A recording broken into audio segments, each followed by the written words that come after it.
Victoria, the royal who invented the modern monarchy. Queen who made Britain an empire. Victoria's Britain is ruling the waves, ruling the world. But who was the real woman beneath the crown? In this series, we discover Victoria as we've never seen her before. A sensuous young queen. He clasped me in his arms, and we kissed each other, again and again. A reluctant mother of 9. Victoria definitely didn't like babies, almost grosses her out to see her own children. A devastated widow. She was suicidal, absolutely. She was inconsolable. And a passionate wife. It's not Victoria the Virgin, it's the Victoria the hot mama.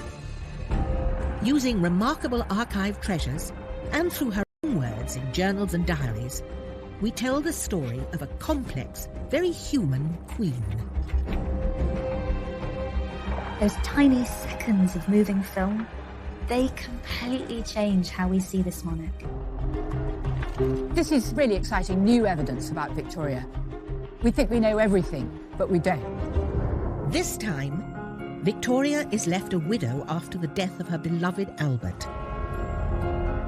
She simply didn't want to be sovereign. She wanted to be alone. She runs away from public life and leaves Britain without a queen. MPs are openly saying it's time to wind the monarchy up. But Victoria fights back to win power and the love of her people. There's a sense in which the empire comes home, and it puts on an amazing show. She suddenly realised that what she'd missed was huge crowds of people there for her and her alone. This is the private life of Queen Victoria.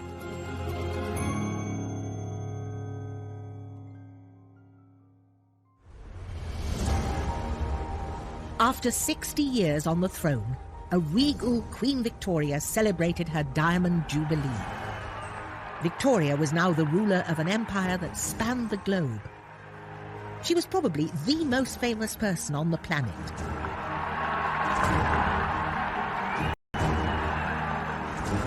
A mother to 7 grown-up children, many married into Europe's leading royal dynasties. The 78-year-old monarch, loved by her people, waves at the cheering crowds on this summer day of 1897. She's smiling at people and she's laughing and she enjoys so much that connection with her public. Monarch and matriarch, she defined an era. She was the only monarch the vast majority of people had ever known on the throne. So I suppose it's a little bit like Queen Elizabeth today. Who among us can envisage a time when there isn't a Queen Elizabeth? Victoria was, in a very real sense, Britain. All vied with one another to give me a heartfelt, loyal and affectionate welcome. I was deeply touched and gratified. The Jubilee had been a moment of triumph. But after the death of her husband Albert 36 years earlier, it had seemed unlikely a day like this would ever come. The death of Albert on the 14th of December 1861 sent shockwaves through the country. In London, the bells of St. Paul's rang out, signalling a national crisis. Britain was in mourning for the prince. It was an absolute shock. The man was only 42. It's a little bit like Princess Diana's funeral. A sense that there's an absolute sea change, that something important has happened. And while the nation mourned, Victoria was tortured by grief. She had lost the love of her life, she'd lost her partner, her friend. In her diary, she wrote, "To lose one's partner in life is like losing half of one's body and soul. It's like death in life." She was suicidal. She was inconsolable. She couldn't use her legs. She stopped eating. The funeral at St. George's Chapel in Windsor was to be attended by dignitaries from around the world. Kings, lords and politicians were there, paying their respects. But unbelievably, Queen Victoria herself wouldn't be there. Women didn't go to funerals because there's a sense in which it's too upsetting for them. They do mourning work, if you like, but they do it at home. And as a dutiful wife, Victoria followed convention. Victoria was a woman and she was expected to adhere to the norms of society. Women were seen as more hysterical, they were seen as more emotional, they were seen as much less rational. So, despite being ruler of the British Empire, doctors told Victoria to stay away from the funeral and go home. She travelled back to Osborne House on the Isle of Wight, 60 miles away from Windsor and the prying eyes of the public. Like it was business as usual. For the monarchy, it was considered essential to national morale. So this is from the Dundee Advertiser, Friday 20th of December. Victoria, the royal who invented the modern monarchy. Queen who made Britain an empire. Victoria's Britain is ruling the waves, ruling the world. But who was the real woman beneath the crown? In this series, we discover Victoria as we've never seen her before. A sensuous young queen.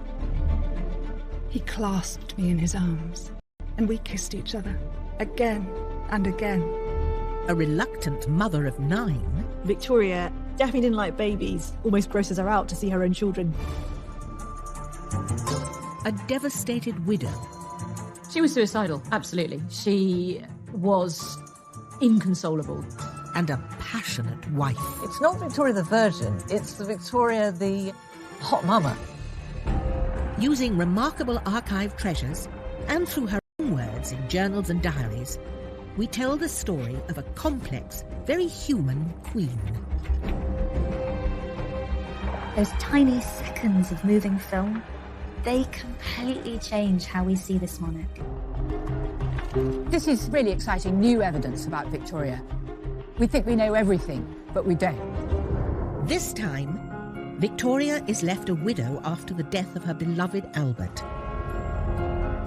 She simply didn't want to be sovereign. She wanted to be alone. She runs away from public life and leaves Britain without a queen. MPs are openly saying it's time to wind the monarchy up. But Victoria fights back to win power and the love of her people. There's a sense in which the empire comes home, and it puts on an amazing show. She suddenly realised that what she'd missed was huge crowds of people there for her and her alone. This is the private life of Queen Victoria.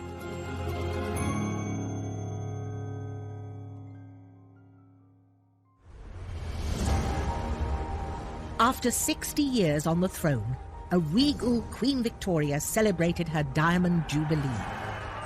Victoria was now the ruler of an empire that spanned the globe.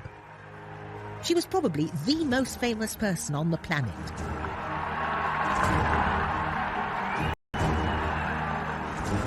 A mother to 7 grown-up children, many married into Europe's leading royal dynasties. The 78-year-old monarch, loved by her people, waves at the cheering crowds on this summer day of 1897. She's smiling at people and she's laughing and she enjoys so much that connection with her public. Monarch and matriarch, she defined an era. She was the only monarch the vast majority of people had ever known on the throne. So I suppose it's a little bit like Queen Elizabeth today. Who among us can envisage a time when there isn't a Queen Elizabeth? Victoria was, in a very real sense, Britain. All vied with one another to give me a heartfelt, loyal and affectionate welcome. I was deeply touched and gratified. The Jubilee had been a moment of triumph. But after the death of her husband Albert 36 years earlier, it had seemed unlikely a day like this would ever come. The death of Albert on the 14th of December 1861 sent shockwaves through the country. In London, the bells of St. Paul's rang out, signalling a national crisis. Britain was in mourning for the prince. It was an absolute shock. The man was only 42. It's a little bit like Princess Diana's funeral. A sense that there's an absolute sea change, that something important has happened. And while the nation mourned, Victoria was tortured by grief. She had lost the love of her life, she'd lost her partner, her friend. In her diary, she wrote, "To lose one's partner in life is like losing half of one's body and soul. It's like death in life."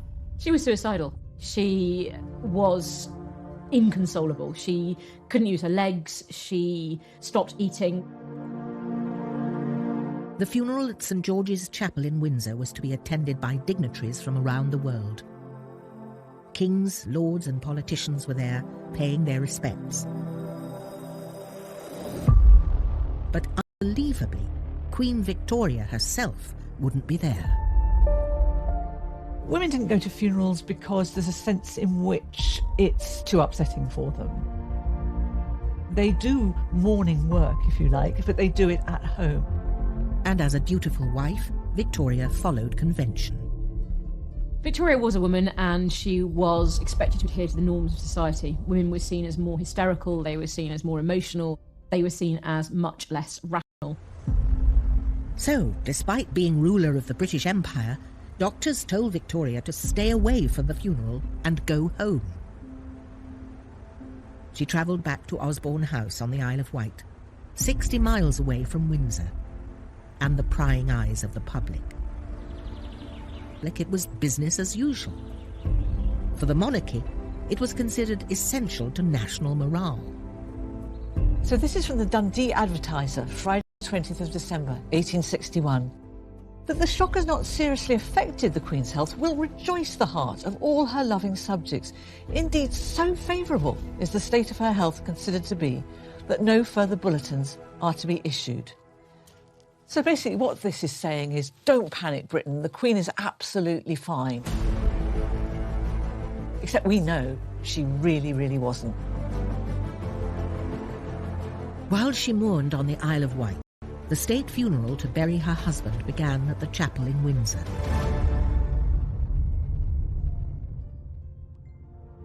Desperate to be close to the great love of her life, Victoria had placed a last memento with his body. She had it done for Albert, and it was always his favourite portrait of her. I don't think there's any other way to put it. It's an incredibly erotic picture of Victoria. She's got her beautiful hair is hanging right the way down to her bust. It's not Victoria the Virgin, it's Victoria the hot mama. When the time finally came to bury Albert, Victoria confessed to her oldest daughter, Vicky, how pointless her life now felt. It is 1 o'clock, and all is over. But oh, only to have feelings of utter broken-heartedness, utter despair of the life I am to lead.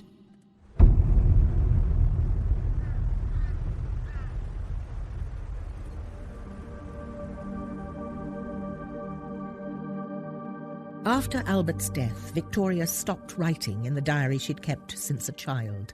Now, nearly 3 weeks later, she began writing again, but only to say how desperate she felt. I have been unable to write my journal since the day my beloved one left us, and with what a heavy, broken heart I enter on a new year without him. Victoria hadn't only lost her soulmate, but her great support, and now she'd have to manage alone. A widow queen without Albert by her side. She kept his room exactly as it was when he died. Right down to the little glass that he'd used to take his medicine from, that remained in the room. The servants would come in every morning to lay out fresh towels, fresh clothes, and the hot water for him to shave with. The children were not expected to be merry and to do the sorts of things that children did, occupying her. Victoria and her family began an established phase of mourning. As a new widow, she'd follow an elaborate set of social rituals. There are prescribed periods of time for people to mourn. For widows, it's 2 years. If you have a lesser relation, then it's 6 months or it's a year. Everything becomes very, very set down. Funeral rites become a kind of performance. For this period of mourning, widow women were expected to only leave the house when they absolutely had to and stay out of kind of social events. So the dress had to be black, but also accessories, the handkerchief, the lace, the stockings, shoes, belt buckles, everything had to be black. Victoria's mourning wear became her signature look, like a uniform for facing her public without Albert. Victoria, although she initially announced she would wear mourning for at least 2 years, very quickly decided that she was going to wear deepest mourning for Albert for the rest of her life. She didn't want to surrender her grief because her grief became an expression of her love for Albert. It's how she defined herself. Grieving for Albert was now all Victoria cared about, despite her public duties. But his death meant that she was now left alone to rule. When Albert was around, she was eclipsed in terms of the position that she held, because he took over much of the direction of the monarchy. She'd effectively been indoctrinated, and so suddenly to be without this man who had persuaded her that she needed him, it was actually terrifying for Victoria. The amount of work which comes upon me is more than I can bear. I, who always hated business, have now nothing but that. Public and private, it falls upon me. Soon, the pressure to be monarch and widow was too much. Victoria fled from Buckingham Palace and the scrutiny of public life to the remote Scottish Highlands, her special place to rest and retreat. But by doing it, she left Britain without a queen.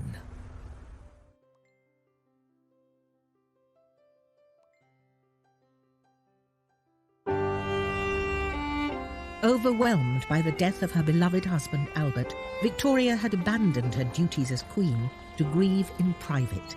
She escaped to her Highland retreat, Balmoral, the castle they'd built together. It's a big statement of withdrawal to go so far away from London. You know, this is a long way. She simply didn't want to be sovereign. She wanted to be alone.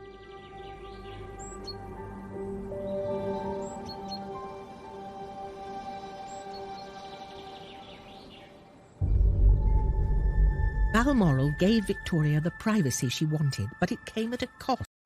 It was filled with memories of Albert. Everything, even down to the smallest detail, is somehow associated with him and his memory. She kept the rooms, everything as it had been when Albert was there, like she did in other palaces. And so every time she went into one, she would see his hunting rig out, she would see his cat. It was a very sad place for her. Eventually, the castle became too much, and she built a private cottage just for her and called it her widow's house. She really did use that as a way of retreating from Balmoral, which was itself a retreat from London life. Reached the glass-out shield at 6:30. It looked so cheerful and comfortable, all lit up, and the little rooms are so cosy and nice. She would go with very select groups, so one lady, maybe just a couple of servants and one chef. And there they would eat very, very simply. She would, for example, go fishing and then they would eat their catch by the side of the river. Victoria began to console herself with local food and drinks. She liked the porridge. She also liked Finn and Haddie, which is smoked haddock, and she used to get that for breakfast.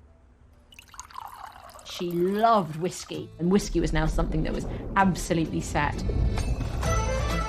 She also relished the level of cream and dairy products that she found in Scotland. And Victoria started eating a lot. We know that she loved her food all through her life, and her appetite came back very quickly after Albert's death. And as queen, she could pretty much eat what she liked. What she didn't like was spending too long eating. So Victoria liked a mealtime to take 30 minutes, so very, very quick, but she could eat an awful lot of food in that half an hour. She ate fast.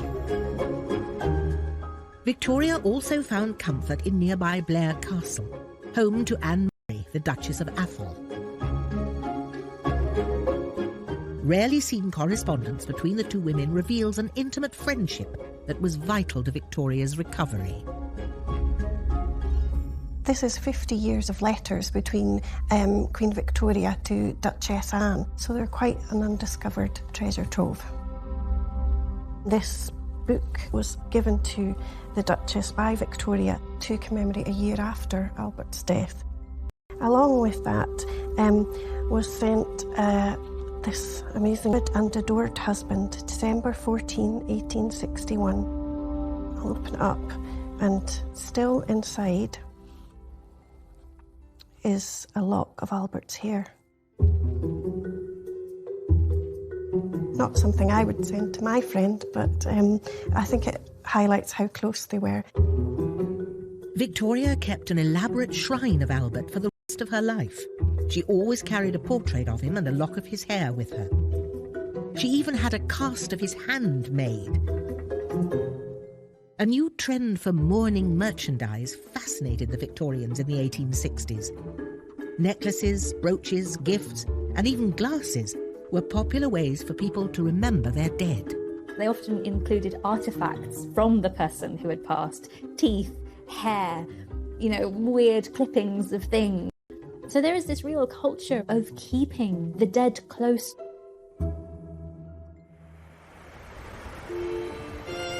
Victoria stayed in the Highlands well beyond her official 2-year period of mourning, returning only occasionally to Osborne House or Windsor to see the family. The magic of the Highlands and the escape from her public life and duty suited the Queen. Our beloved Balmoral, with its glorious scenery and the air, its solitude and absence of all contact with the mere miserable frivolities and worldliness of this wicked world. But after more than 20 years of marriage, Victoria felt increasingly alone, and she began to crave male companionship. I am, alas, not old, and my feelings are strong and warm. My love is ardent. There's a desire for a strong manly presence who will look after her as if she is the delicate creature that she feels herself to be. And one man was spending an increasing amount of time with the Queen. He was a Balmoral servant called John Brown.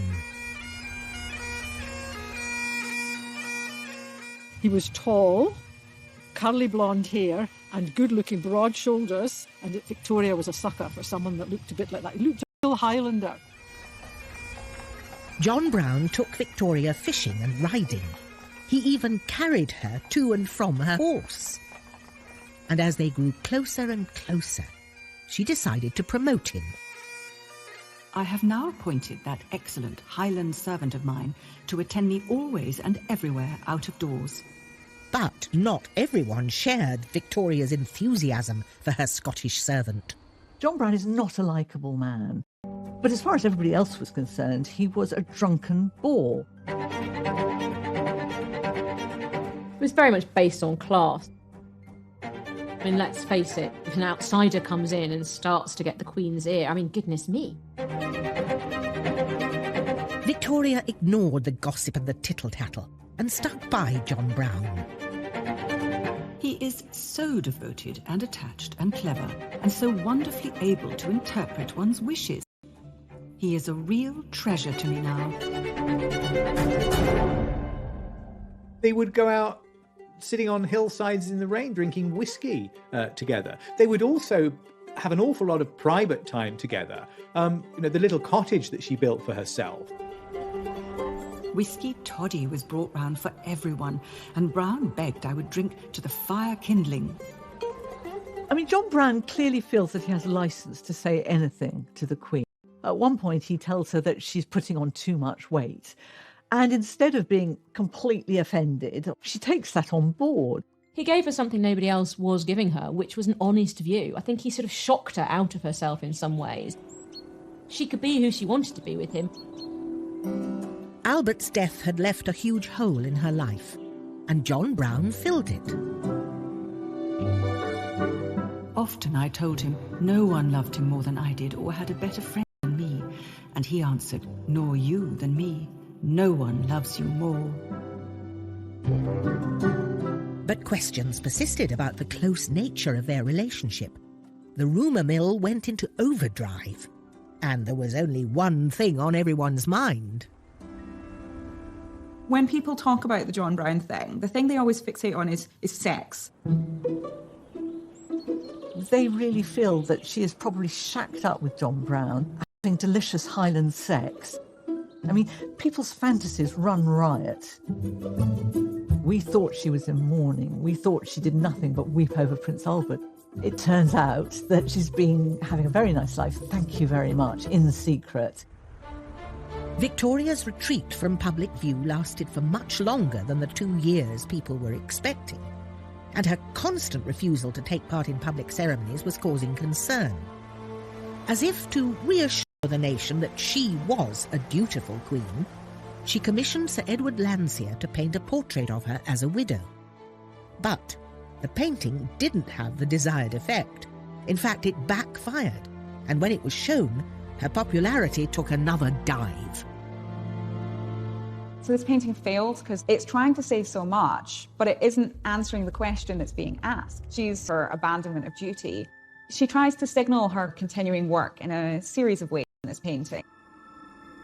She's working on matters of state. She has her letter in her hand. She has stopped to deal with this rather urgent matter mid-pony rides because it's so important, the work that she is getting on with. She also suggests that she's keeping up with her motherly work. We have an image of 2 of her daughters very content in the background. But the public didn't want a painting. They wanted to see their queen in person. By the mid-1860s, her ministers and even her own family were becoming frantic about her absence. And people started to ask, was she even fit to rule?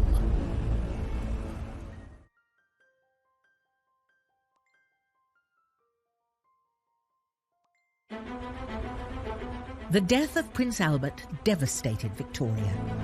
Consumed by grief, she locked herself away in Balmoral, far away from her subjects and her royal engagements. But after 5 years of mourning, the country had had enough.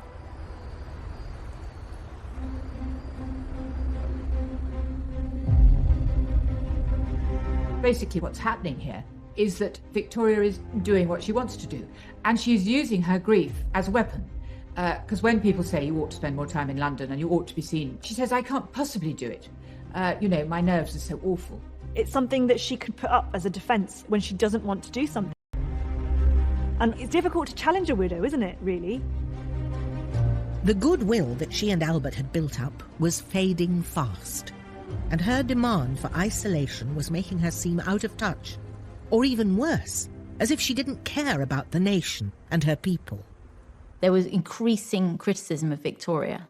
So it became very apparent that it was Victoria who didn't want to fulfill the public role of sovereign. Victoria was the first female monarch in over 100 years. But increasingly in the 19th century, work among the middle and especially the upper classes became the province of men. Women were expected to stay at home. People felt unsure about Victoria's ability to be a woman, a mother, and a queen all at the same time. It reanimates, I think, all those anxieties from the beginning of the reign, which is this is what happens when you have a queen rather than a king. If you have a king, he will have certain constitutional duties and he will feel obliged to do them. He may do them badly, but he will feel obliged. The queen will somehow invoke her right to be a private woman, to be a mourning widow, to be just not able to cope at the moment, will be allowed to be a woman at home. And there's a real sense in which, duties was helping to fuel a new and energised clamour to get rid of the monarch. There are radical politicians, MPs in Parliament, who are openly saying that perhaps it's time to wind the monarchy up. Yet Victoria remained hidden away in Balmoral, dressed in her black dresses, stubbornly refusing to carry out the duties of state. Victoria very much ignored the problem. She didn't want to be told that her conduct was causing her unpopularity. A rare diary, kept in the Royal College of Physicians in London, reveals how the Queen's inner circle felt about her behaviour. The journal belongs to Sir James Clark, the Queen's doctor and confidant, and it shows how concerned he was about her.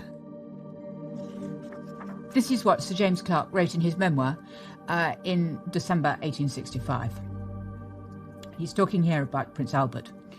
And he says, "By his premature death, the prospects of the monarchy are bad indeed. No one who knows the character of the Queen and the heir apparent can look forward to the future without seeing troubles in that quarter before us." Sir James Clark here is giving an incredibly pessimistic prediction for the future of the monarchy. He's anticipating a political criticism of the monarchy, possibly that she is not giving the taxpayer any value for money. And the fact that this man is making comments that are not entirely loyal, or at least that are not supportive, I think shows really how serious the situation had become.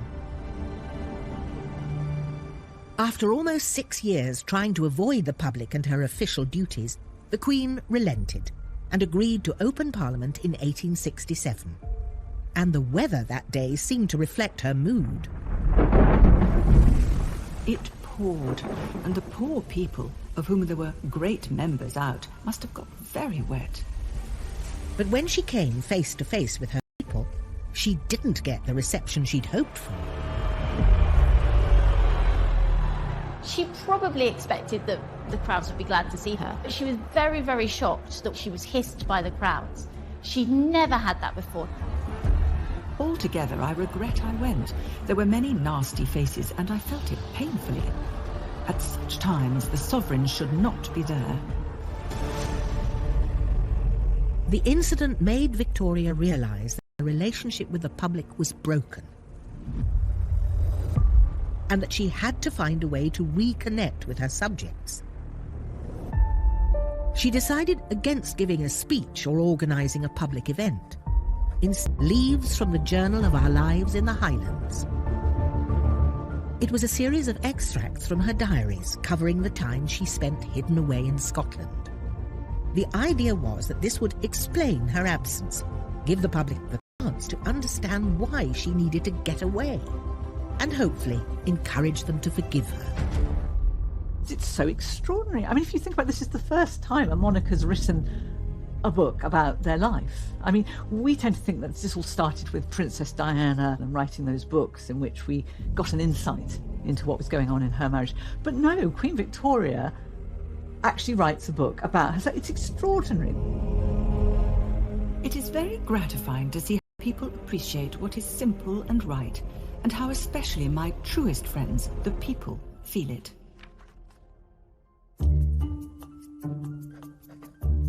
Victoria was really proud of her book and wanted to show it off to those she admired, particularly her favourite writer, Charles Dickens. He agrees to meet her, and she very coyly gives him a copy of her book and says something along the lines of, "Mr. Dickens, I know I'm really a patch on you, but, please accept this." And he has to do a sort of smirk through gritted teeth. But he thinks the book is, he calls it preposterous. Although Dickens was not a fan of the book, the public snapped it up, and it sold more than 18,000 copies.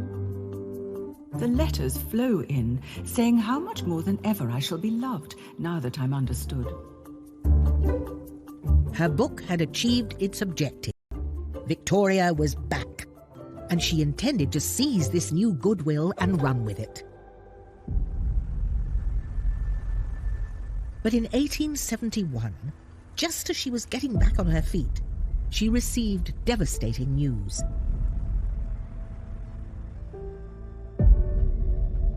Her son and heir to the throne, Bertie, had fallen seriously ill with typhoid and was clinging to life.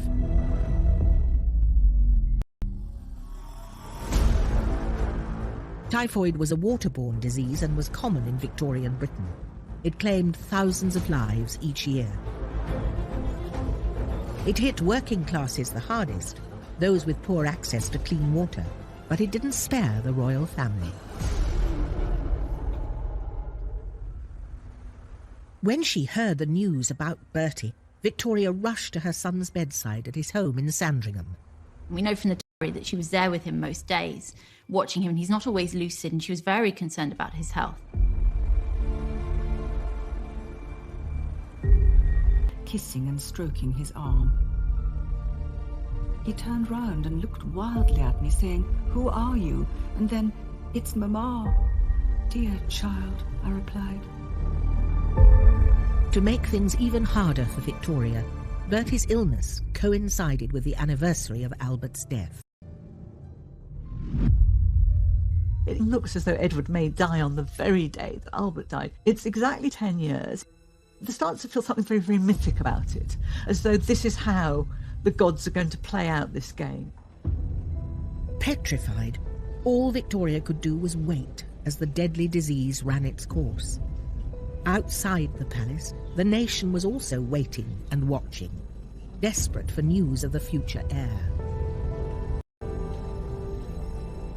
And as they waited, what they saw was their queen as a caring mother, tending to the needs of her sick child. By looking after Bertie, she was looking after both her son and her heir, and that was the work of both the queen and the mother. And so this was her being sort of constantly there. It really touched a lot of people. Finally, on the anniversary of Albert's death, Victoria received some good news. It seemed hardly possible to realise the day and to feel that on this very day, our dear Bertie is getting better instead of worse. Victoria seized the opportunity to share the news of his miraculous recovery and her joy as both a mother and a monarch. It seemed like a message from Albert that this was her moment, and she took it.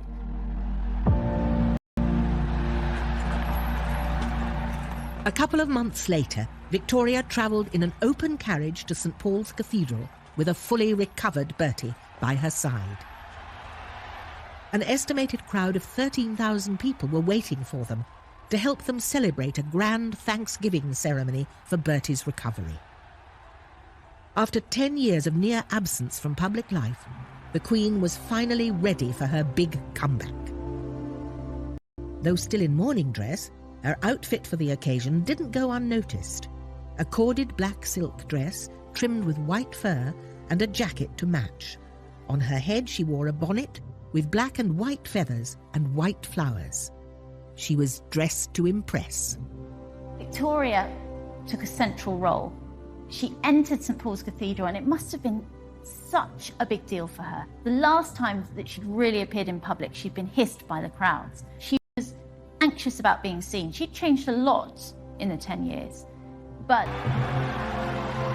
I saw the tear in Bertie's eyes and took and pressed his hand.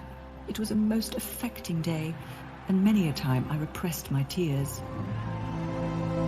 She is not a woman that goes in for much physical affection. You know, she's not a hugger and a patter, and she takes his hand. It's extraordinary. She's clearly very, very moved. In that moment, things are more or less put right between the monarch and the British people, because they've put themselves on display. This time, as Victoria and Bertie drove back to Buckingham Palace, the streets were packed with cheering supporters.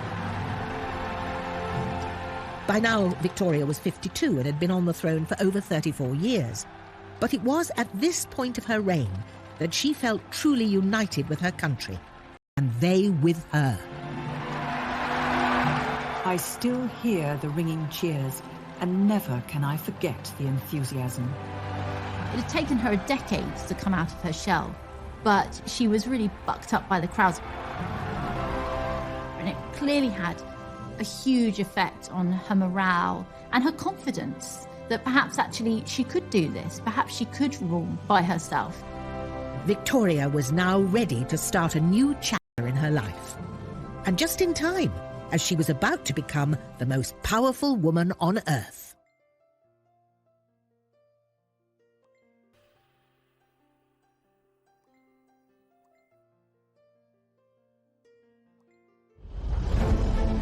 After a decade of self-imposed isolation, mourning for her lost husband, Queen Victoria was back and reunited with her people. To celebrate her return, she wanted to make a statement on a grand scale. So she decided to take over a project already started by Albert, the redevelopment of West London. Victoria transformed this part of London that gave birth to some of Britain's biggest cultural institutions: the Natural History Museum, the Victoria and Albert Museum, the Royal Albert Hall, and her most important and personal monument, the Albert Memorial.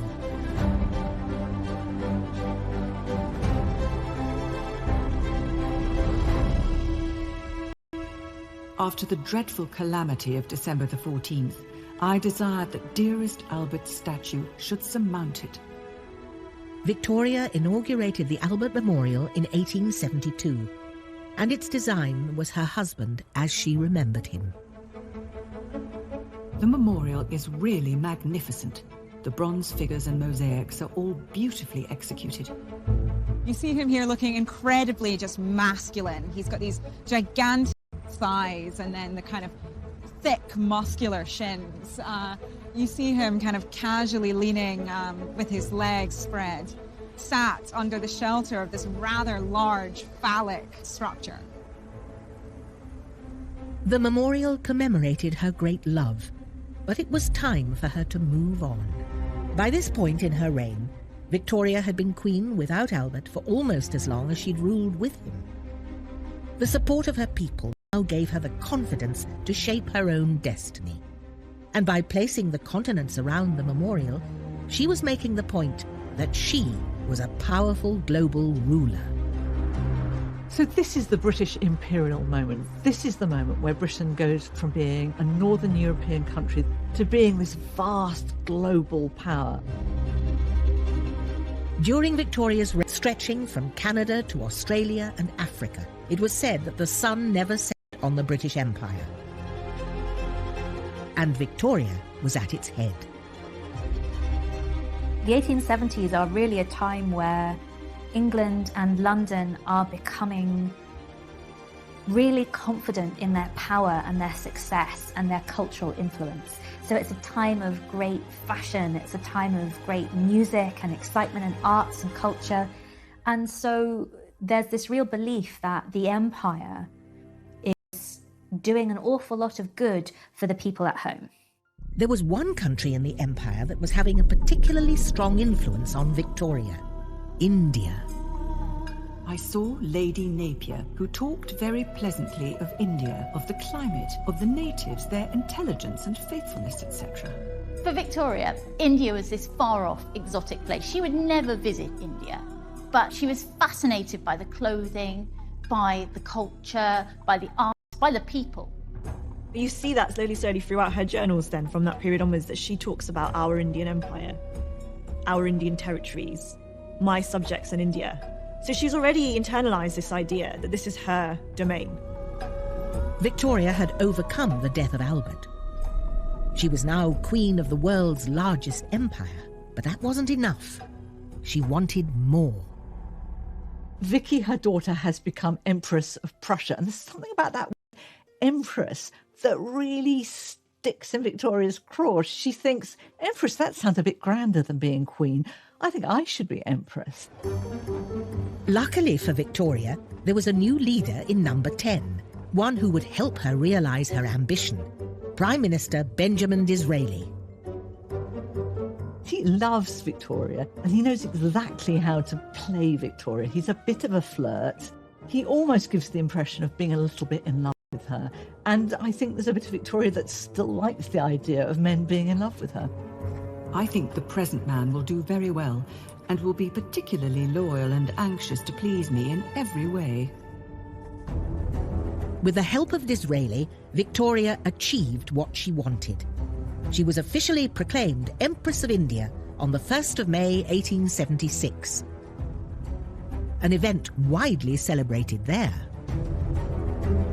My thoughts much too taken up with the great event at Delhi today, and in India generally, where I am being proclaimed Empress of India. The Empress title meant a lot to her because empresses trump queens, which meant that she now had the same status as her daughter.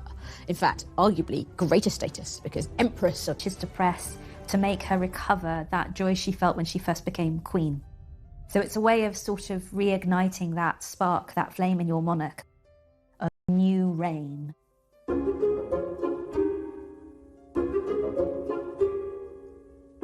Re-energized as Empress of India, Victoria embraced a new confident style and image.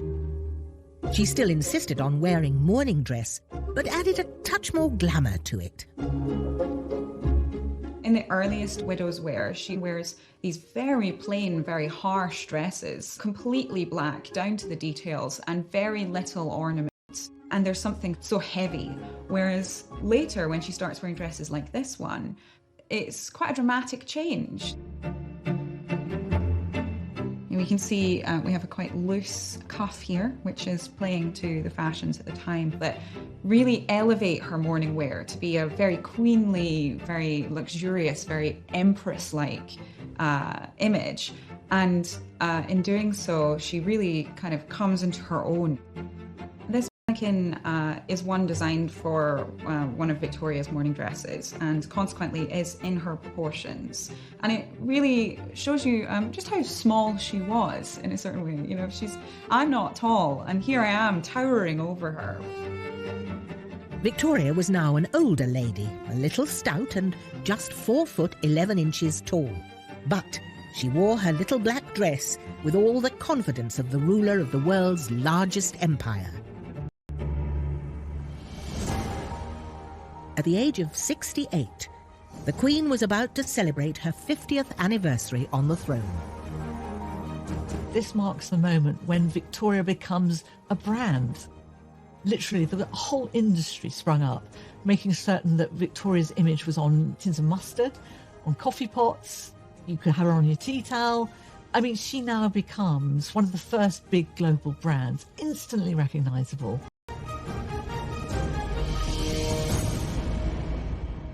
But while the whole world was getting excited about the Jubilee preparations, Victoria wasn't in the mood to celebrate.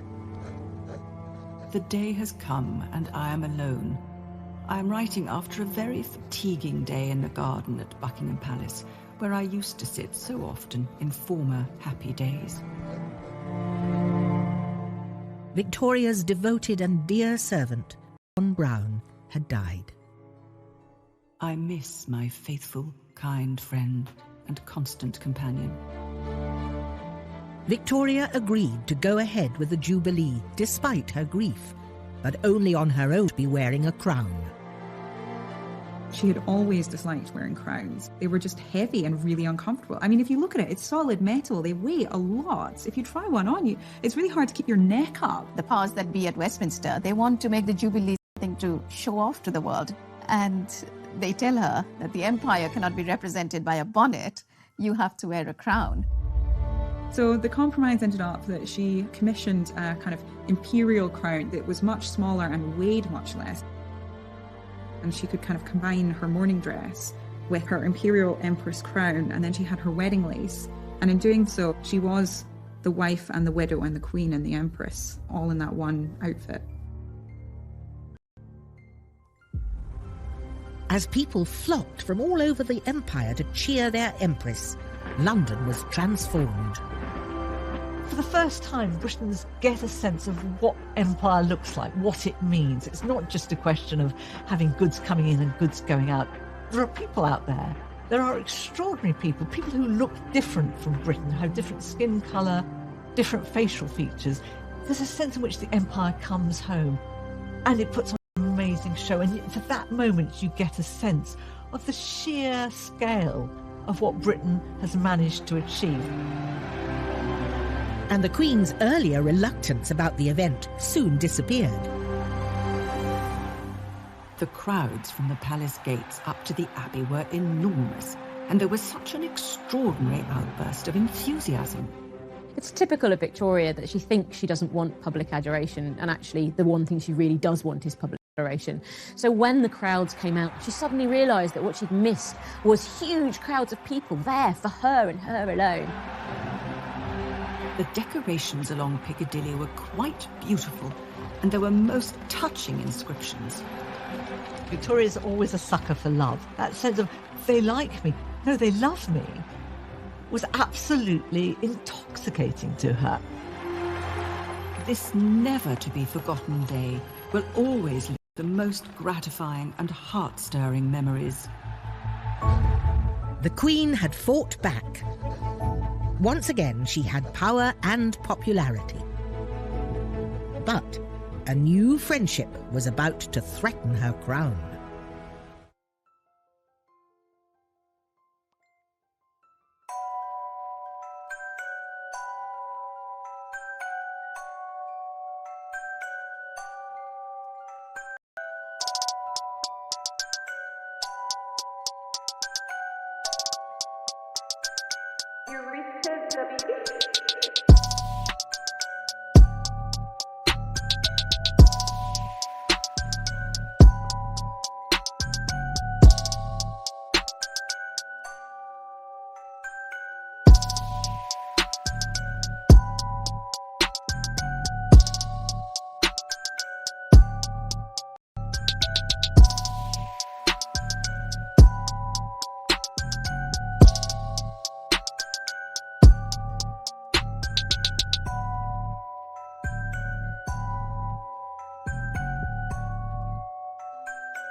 Following the glorious Golden Jubilee celebrations in the summer of 1887, Queen Victoria was now a powerful queen. To celebrate her new Empress title, she was overwhelmed with gifts from all over the world. And something unexpected came from India. 2 young men to serve at Her Majesty's pleasure. They are dressed to the nines, have these grand turbans, and their sole purpose is to stand behind her and sort of represent the Indian Empire. The 2 new servants, before they serve, they come and they kiss her feet.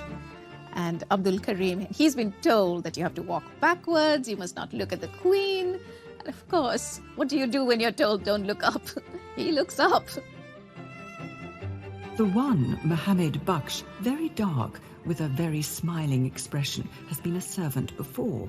And the other, much younger, called Abdul Karim, much lighter, tall, and with a fine, serious countenance. She dismisses Baksh in one sentence and writes a lot more about Karim. So we know right from the start, he's got her eye.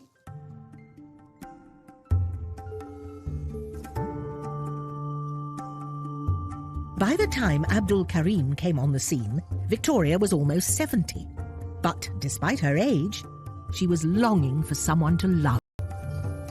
When Abdul Karim comes into Victoria's life, she's experiencing quite a dramatic loss from John Brown, the loss of an intimate confidant and friend. Quite quickly, as he and Victoria begin to communicate, and she sees that he is somebody who's clever and educated and talented and skilled. but also becomes quite attracted to his personality. It looked as if Abdul could become the latest in line of Victoria's male companions. To keep him close to her, she decided to take Urdu lessons from him, and she promoted him to be her personal secretary, or munshi in Urdu. I particularly wish to retain his services, as he helps me in studying Hindustani, which interests me very much, and he's very intelligent and useful. She took great pleasure in learning and writing this new language from her ever-expanding empire, learning to say things like, "The tea is always bad at Osborne House. The egg is not boiled enough." She got off on the fact that she could learn something new, even at a relatively advanced age. And he was someone who thrilled her with his exoticism, with his words, with his personality. He tells her about, the heat and dust, the colour, the festivals, the spices.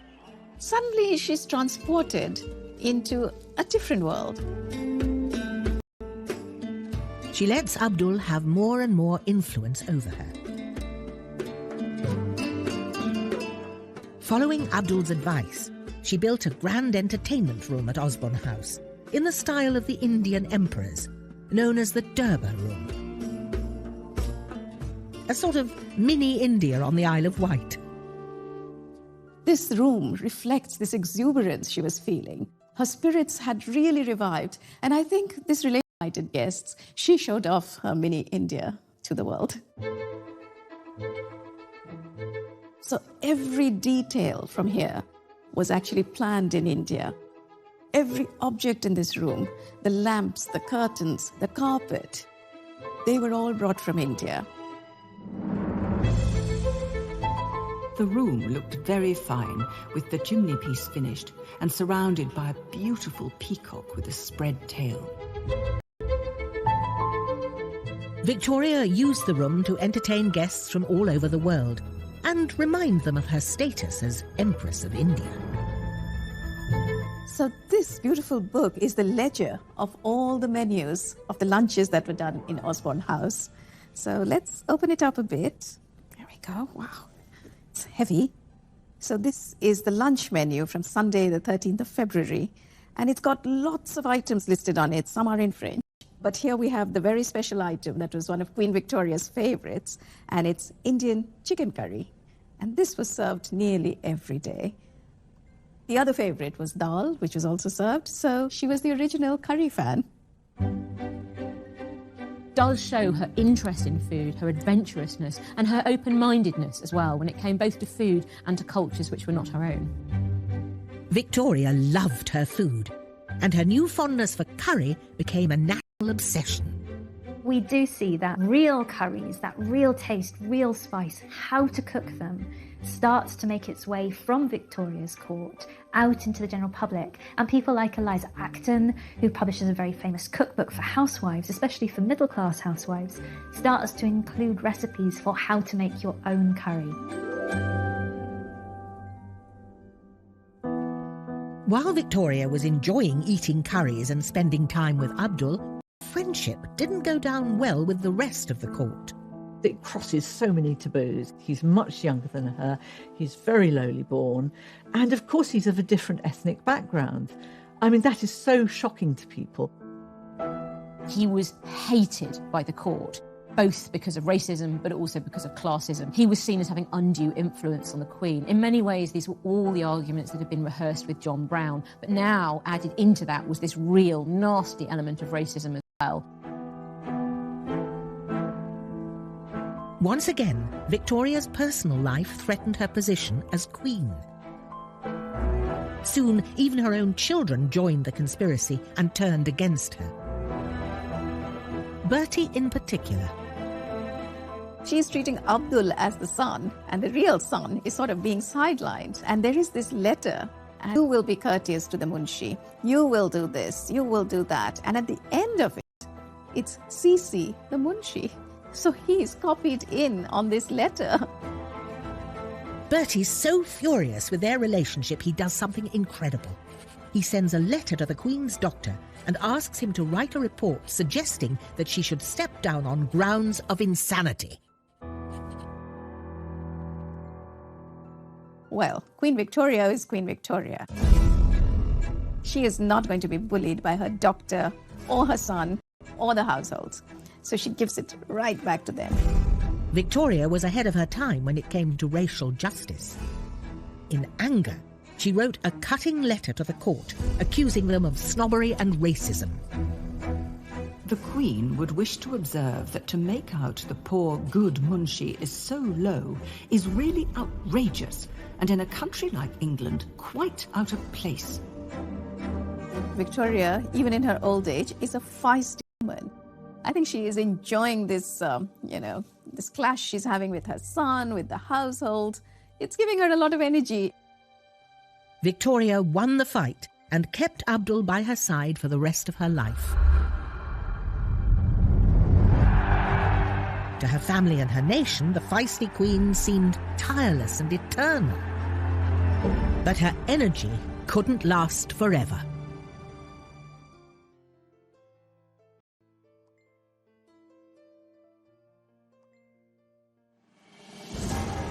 At the turn of the 20th century, Queen Victoria became the longest-serving monarch Britain had ever seen, as she celebrated over 60 years on the throne. Now approaching 80, she had an astonishing 42 grandchildren.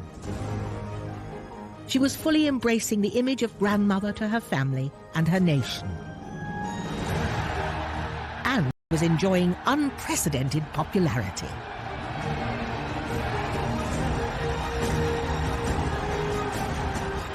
No one ever, I believe, has met with such an ovation as was given to me.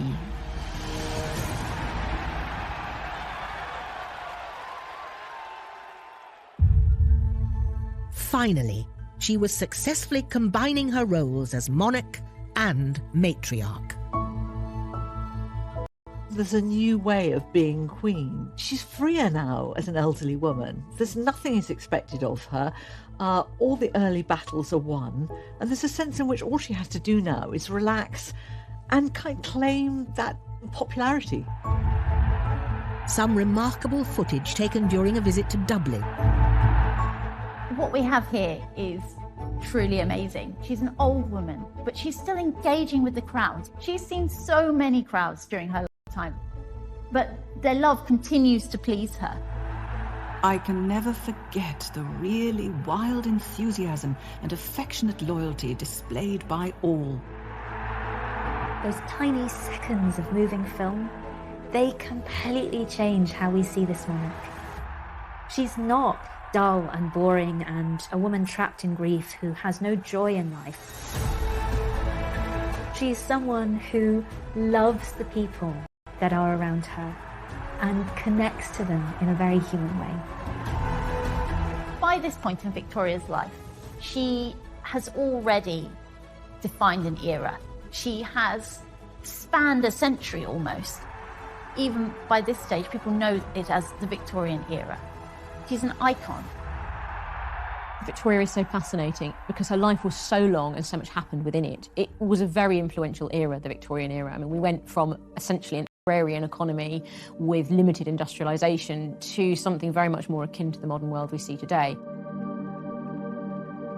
Britain found it impossible to imagine a world without Victoria because she had always been there. So in a sense, it's not just that she becomes part of the furniture, she kind of is the world. But the world was about to crumble. As the winter of 1900 approached, only a few months after her Dublin visit, Victoria started to feel ill.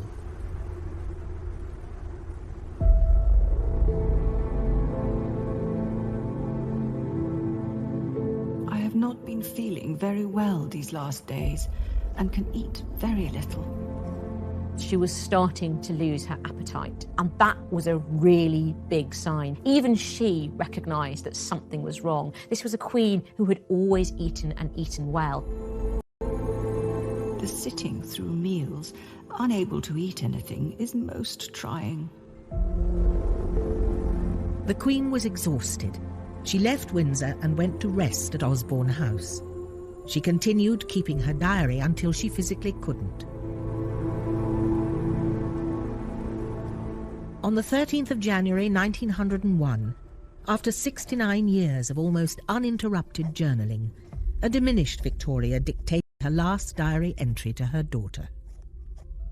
Had a fair night, but was a little wakeful. Got up earlier and had some milk. At 5:30 went down to the drawing room, where a short service was held. A week later, on the 22nd of January 1901, Victoria was lying in bed. She couldn't believe the end was coming. I don't want to die yet. There are several things I want to arrange. She died a lot and kept coming back to life. So in the morning they thought they were going to lose her as she slipped slowly to what looked like a final coma. But no, she fought her way back again. She even signed some letters and had something to eat. You really do get a sense of a queen who still sees that there is life to be lived and isn't willing to stop living it yet. But that same day, at 6:30 p.m, Victoria whispered her final words. Interestingly, her last words are supposed to be Bertie. We don't know if that was said in sorrow, anger. I think it's very, very telling, because she knows now this young man, now actually 59, is the way forward.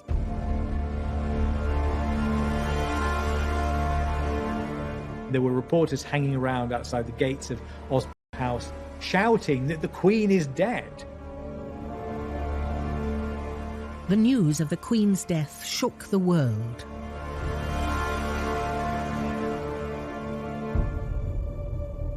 I think people feel that something of their own lives has gone. There's a sense in which they have lost a family member. The nation isn't sure that it can cope without its grandmother. The nation is asking itself, what will become of us?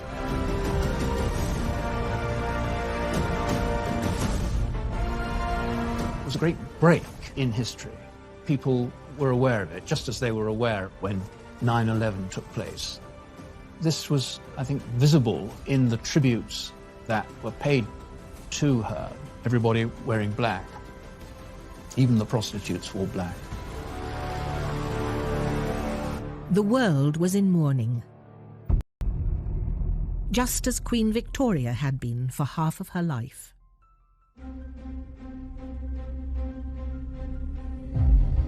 Victoria was the queen who defined herself by her widowhood. When we think about Victoria, or the British Empire, or the country that she ruled over, we're thinking about this period in her life. When we picture Victoria, we're thinking about the widowed Victoria ruling alone. The birth of this new Victoria was a difficult birth. It took her a decade from Prince Albert's death to understand that she could separate the Queen from the woman. But after that, she didn't really... But Victoria's own words revealed she was always more than just a queen.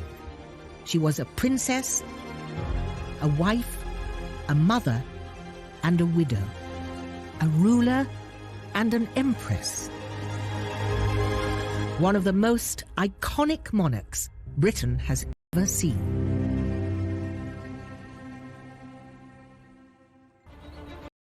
Wouldn't be there. Women didn't go to funerals because there's a sense in which it's too upsetting for them. They do mourning work, if you like, but they do it at home. And as a dutiful wife, Victoria followed convention. Victoria was a woman, and she was expected to adhere to the norms of society. Women were seen as more hysterical, they were seen as more emotional, they were seen as much less rational. So, despite being ruler of the British Empire, doctors told Victoria to stay away from the funeral and go home. She travelled back to Osborne House on the Isle of Wight, 60 miles away from Windsor and the prying eyes of the public. Like it was business as usual. For the monarchy, it was considered essential to national morale. So this is from the Dundee Advertiser, Friday 20th of